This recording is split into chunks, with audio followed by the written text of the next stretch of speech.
New Coke, The Ignorance and Arrogance, William J. Leisure III, History 713, American Entrepreneurship since 1900.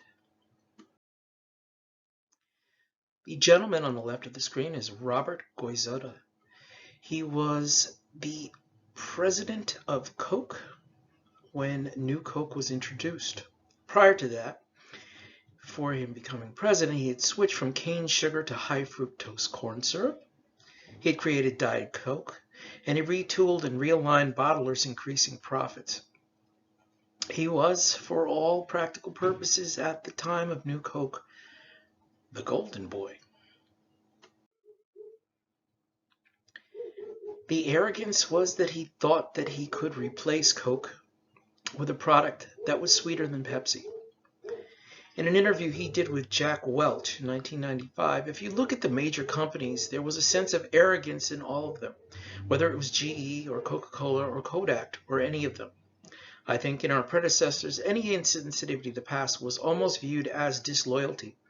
They wrapped themselves in the Coca-Cola flag or the GE flag, or you name it, to prevent change from taking place. Goizueta had no problem with change.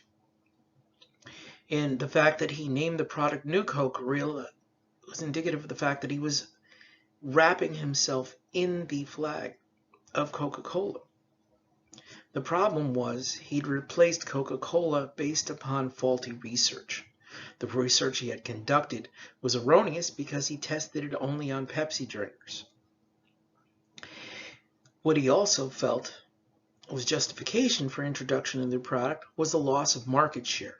Instead of revamping his advertising and meeting Pepsi's Pepsi Challenge, blow for blow, and for meeting Pepsi's choice of a new generation, blow for blow, because Pepsi hadn't changed their product, they just changed their marketing strategies.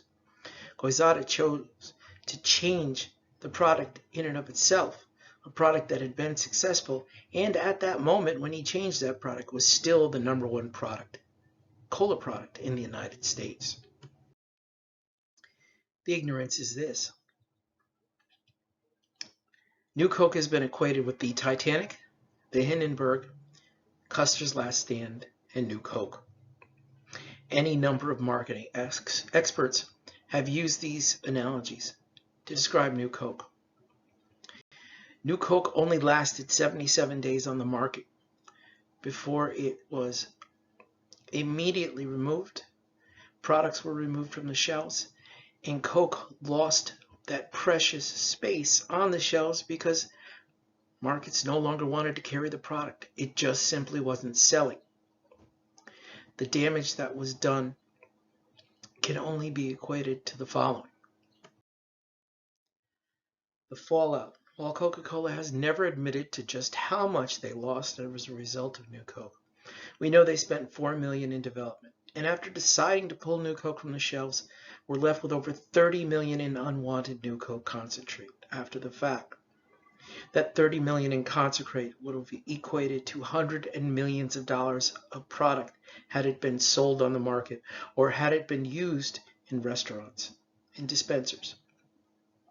What Coke did was they gave Pepsi the win. Pepsi could claim that they had won the cola war. And now Coke would have to restart and reset and start all over again. Fortunately, they had a product that would carry them back to the top immediately. The old Coke formula was immediately implemented and came back as Classic Coke. Sales went through the roof, and with a few slick marketing campaigns, which they should have implemented in the first place, one of which was providing coupons that gave you Coca-Cola Classic for free, they were back on top in a matter of months. I justify my project this way.